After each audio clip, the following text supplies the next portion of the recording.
ট্রাম্পের শুল্ক নীতির ভয়ে ক্রয় দেশ বাতিল করতে শুরু করেছে যুক্তরাষ্ট্র ভিত্তিক তৈরি পোশাকের ব্র্যান্ডগুলো। এমনকি অনেক প্রতিষ্ঠান বাড়তি আমদানি দায় ভাগাভাগির জন্য চাপ দিচ্ছে দেশীয় প্রতিষ্ঠানগুলোকে। যদিও সেই প্রস্তাবে রাজি না হয়ে যৌক্তিক দামে পোশাক বিক্রি নিশ্চিত করতে চান ব্যবসায়ীরা। সেই সাথে যুক্তরাষ্ট্রের বাজারে আমদানি শুল্ক হার যৌক্তিক পর্যায়ে রাখতে সরকারকে আলোচনা চালিয়ে যাবার তাগিদ দিয়েছেন ব্যবসায়ী ও বিশ্লেষকরা। ওয়ালটন এখন দেশের সীমানা পেরিয়ে পৌঁছে গিয়েছে 50টিরও বেশি দেশে।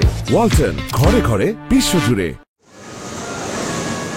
দেশের রপ্তানি আয়ের বড় উৎস তৈরি পোশাক খাত, আর একক দেশ হিসেবে দেশের সবচেয়ে বড় রপ্তানি গন্তব্য যুক্তরাষ্ট্র। তথ্য বলছে দেশ থেকে প্রতি বছর যে পরিমাণ পোশাক রপ্তানি হয় তার অন্তত 20 ভাগের মতো হয় এক যুক্তরাষ্ট্রে। সবশেষ 2024-25 অর্থ বছরেও দেশটিতে রপ্তানি হয়েছে $750 কোটি তৈরি পোশাক।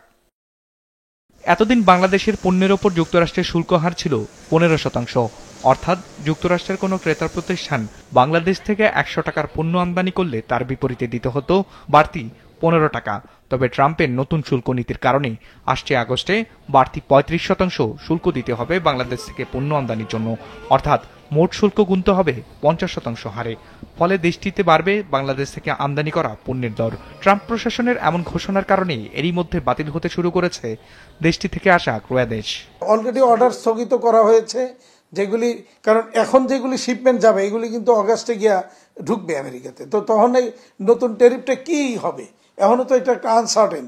তো এই অবস্থায় বায়ারদের যার যার অর্ডার বাংলাদেশে যেগুলি আছে এগুলি স্থগিত করেছে, রপ্তানি বলেছে এই মুহূর্তে শিপমেন্ট না করতে।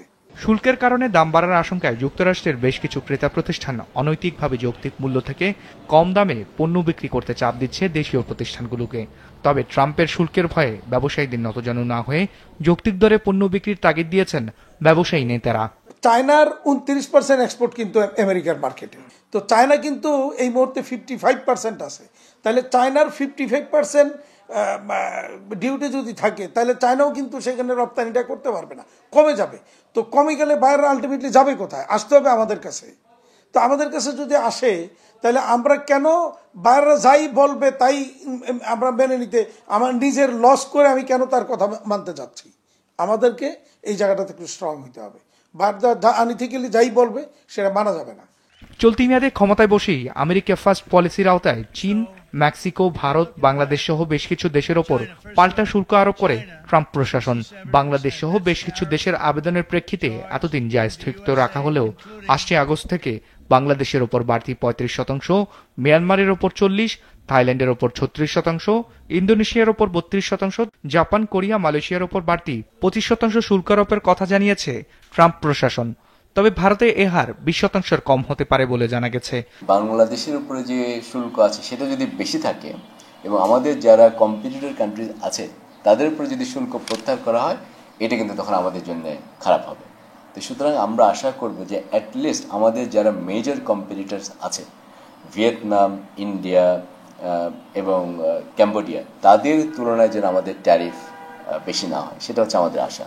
জিনিসটা এই মুহূর্তে বলাটা কঠিন, এটা সম্পূর্ণ ডিপেন্ড করছে যে আমরা কি রকম ডিল আসলে ইভেন্চুয়ালি ট্রাম্প প্রশাসনের কাছ থেকে পেতে যাচ্ছে এবং এটার সঙ্গে অন্যান্য যারা আমাদের প্রতিযোগী দেশ আছে তাদের ডিলগুলো কেমন হচ্ছে।